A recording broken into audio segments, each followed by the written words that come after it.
বাংলাদেশের সর্বশেষ গুরুত্বপূর্ণ আপডেট সংবাদে আপনাকে স্বাগত। শুরুতেই সংবাদ শিরোনাম, পরে বিস্তারিত। প্রথমে জানাবো, হজরত ওমরের পর সৎ রাষ্ট্রনায়ক ছিলেন জিয়াউর রহমান, বললেন বুলু। বিএনপির প্রতিষ্ঠাতা শহীদ প্রেসিডেন্ট জিয়াউর রহমানকে শতাব্দীর শ্রেষ্ঠ রাষ্ট্রনায়ক হিসেবে আখ্যায়িত করে দলটির ভাইস চেয়ারম্যান বরকতুল্লাহ বুলু বলেছেন, মুসলিম বিশ্বের হজরত ওমরের পর যদি কোনো রাষ্ট্রনায়ক এসে থাকে সৎযোগ্য এবং দেশপ্রেমিক, উনি হচ্ছেন শহীদ প্রেসিডেন্ট জিয়াউর রহমান। এরপর জানাবো, মোস্তফা কামালের পোস্ট, আগামী ৭২ ঘন্টার মধ্যে ২০ জেলায় বন্যার সংখ্যা।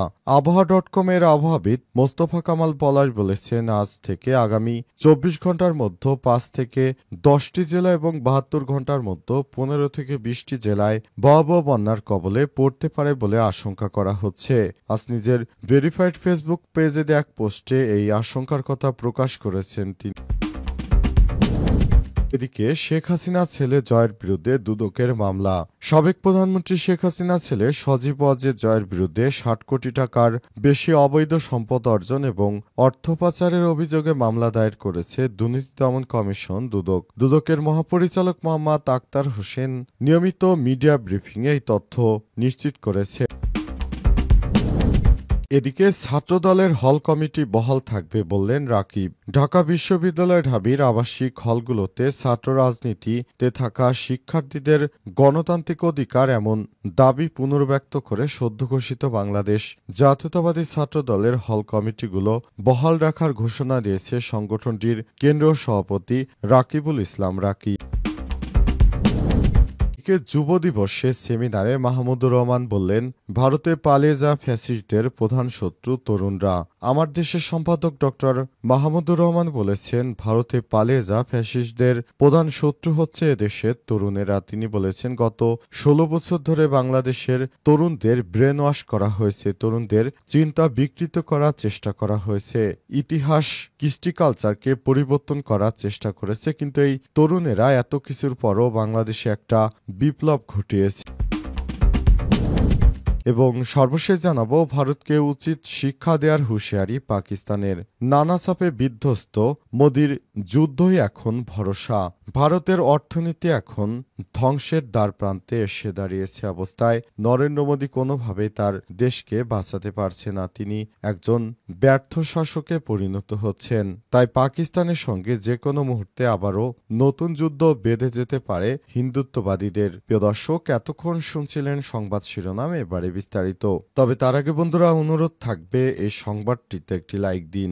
এই চ্যানেলে আপনি নতুন হয়ে থাকলে আমাদের সংবাদটি দেখতে দেখতে চ্যানেলটি সাবস্ক্রাইব করে রাখুন। কমেন্ট করে বন্ধুরা আপনার মূল্যবান মতামত জানিয়ে দিন আপনি বিশ্বের কোন দেশ থেকে বা বাংলাদেশের কোন স্থান থেকে আমাদের সংবাদটি দেখছেন এবং শুনছেন। আর বন্ধুরা, এই সংবাদটি আপনার সোশ্যাল মিডিয়া ফেসবুকে শেয়ার করে বন্ধুদেরও দেখার সুযোগ করে দিন। এবারে বিস্তারিত। হজরত ওমরের পর সবথেকে সৎ রাষ্ট্রনায়ক ছিলেন জিয়াউর রহমান, বললেন বুলু। বিএনপির প্রতিষ্ঠাতা শহীদ প্রেসিডেন্ট জিয়াউর রহমানকে শতাব্দীর শ্রেষ্ঠ রাষ্ট্রনায়ক হিসেবে আখ্যায়িত করেছে দলটির ভাইস চেয়ারম্যান বরকতুল্লাহ বুলু। মুসলিম বিশ্বে হজরত ওমরের পর যদি কোনো রাষ্ট্রনায়ক এসে থাকে সৎযোগ্য ও দেশপ্রেমিক, উনি হচ্ছেন শহীদ প্রেসিডেন্ট জিয়াউর রহমান। সম্প্রতি আজ কুমিল্লা লাকসাম পৌর অডিটোরিয়ামে আয়োজিত লাকসাম মনোহরগঞ্জ উপজেলা এবং লাকসাম পৌরসভা বিএনপির দ্বিবার্ষিক সম্মেলনে প্রধান অতিথির বক্তব্যে এই মন্তব্য করেন তিনি। বরকতুল্লাহ বুলু বলেন, আপনারা দেখবেন, তিনি জিয়াউর রহমান যখন রাষ্ট্র পরিচালনা করতেন তখন ওনার গলায় একটি ছোট্ট কবজ বা তাবিজ ছিল। উনি রূপার চেইনে কবজটি ব্যবহার করছিলেন। এটি কোনো কবজ নয়, এটি ছোট একটি কোরআন শরীফ। তিনি ৩০ পারা কোরআন বুকে নিয়ে রাষ্ট্র পরিচালনা করছিলেন।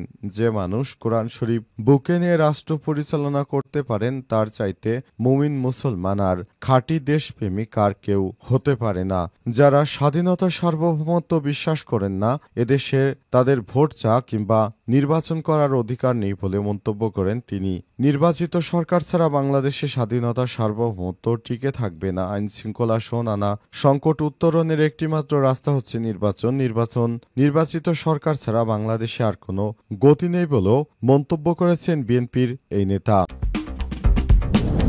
জয়ের বিরুদ্ধে দুদকের মামলা। সাবেক প্রধানমন্ত্রী শেখ হাসিনার ছেলে সজীব ওয়াজেদ জয়ের বিরুদ্ধে ৬০ কোটি টাকার বেশি অবৈধ সম্পদ অর্জন ও অর্থ পাচারের অভিযোগে মামলা দায়ের করেছে দুর্নীতি দমন কমিশন দুদকের মহাপরিচালক মোহাম্মদ আক্তার হোসেন ১৪ আগস্ট এক নিয়মিত মিডিয়া ব্রিফিংয়ে এই তথ্য জানান। আক্তার হোসেন বলেছেন, ২০০০ সাল থেকে ২০২৫ সালের মধ্যে সজীব ওয়াজেদ ৫৪,২০,২০,৯৭৮ টাকার স্থাবর এবং ৬,৭৮,৮৪,৮৯১ টাকার অস্থাবর সম্পদ অর্জন করেছে। এসব সম্পদ অর্জন করার দায়ে মোস্তফা কামালের পোস্ট, আগামী ৭২ ঘন্টার মধ্যে ২০ জেলায় বন্যার সংখ্যা। আবহাওয়া.কমের আবহাওয়াবিদ মোহাম্মদ মোস্তফা কামাল পলাশ বলেছেন, আজ থেকে আগামী ২৪ ঘন্টার মধ্যে ৫ থেকে ১০টি জেলা এবং ৭২ ঘন্টার মধ্যে ১৫ থেকে ২০টি জেলায় ভয়াবহ বন্যার কবলে পড়তে পারে বলে আশঙ্কা করা হচ্ছে। আজ নিজের ভেরিফাইড ফেসবুক পেজে এক পোস্টে এই শঙ্কার কথা প্রকাশ করেছেন তিনি। পোস্টে মোস্তফা কামাল পলাশ বলেছেন, বৃহস্পতিবার থেকে আগামী ২৪ ঘন্টার মধ্যে ৫ থেকে ১০টি জেলা এবং ৭২ ঘন্টার মধ্যে ১৫ থেকে ২০টি জেলায় ভয়াবহ বন্যার কবলে পড়তে পারে বলে আশঙ্কা করা হচ্ছে। তিনি আরো বলেন, বাংলাদেশের মানুষেরা কি আবারও প্রতিবেশী ভারতের পানি সন্ত্রাসের শিকার হতে যাচ্ছে? গত ১ আগস্ট যখন আমি বাংলাদেশে একটি বড় মানের বন্যার আশঙ্কার পূর্বাভাস দিয়েছিলাম, সেই সময় একটি তথ্য ইচ্ছাকৃতভাবে চেপে গিয়েছিলাম রাজনৈতিক বিতর্কের ভয়ে। তবে আজকে সেই তথ্যটি শেয়ার করতে বাধ্য হচ্ছি। রাজনৈতিক বিতর্কের ঝুঁকি নেই।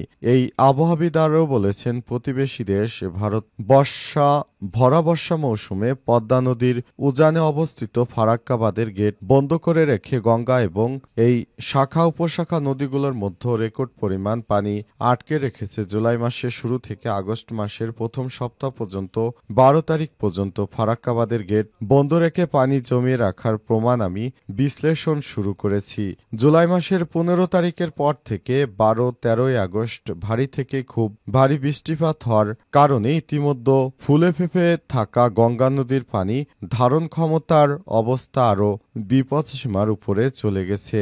যেদিকে আমি দেশের একটি বড় মানের বন্যার পূর্বাভাস দিয়েছিলাম, সেই দিন আমি নিশ্চিত হয়েছি যে আগস্ট মাসের ১৫ তারিখের মধ্যে ভারত ফারাক্কাবাদের সব গেট খুলে দিতে বাধ্য হবে। কারণ ওই দিন আমার বিশ্লেষণে ধরা পড়েছে যে গঙ্গা নদীর তীরবর্তী কোনো কোনো এলাকায় বন্যা শুরু হয়ে গিয়েছে, যা পরবর্তী ৭২ ঘন্টার মধ্যে চরম আকার ধারণ করবে। ফলে ভারতের সংবাদ মাধ্যমের খবর চলে আসবে ফারাক্কাবাদের গেট আটকে রাখার কারণে ওই সব এলাকায় বন্যার সৃষ্টি হয়েছে। আমার অনুমান সত্য হয়েছে। ১৩ আগস্ট থেকে ফারাক্কাবাদের সব গেট খুলে দেওয়ার সংবাদ পাওয়া যাচ্ছে রাজশাহী জেলার মানুষের কাছ থেকে। তিনি আর বলেন, ফারাক্কাবাদের উজানে যে পরিমাণ পানি জমা রয়েছে তা কমানোর জন্য ফারাক্কাবাদের সব গেট কমপক্ষে ১ থেকে ২ সপ্তাহ খুলে রাখার আশঙ্কা করা যাচ্ছে।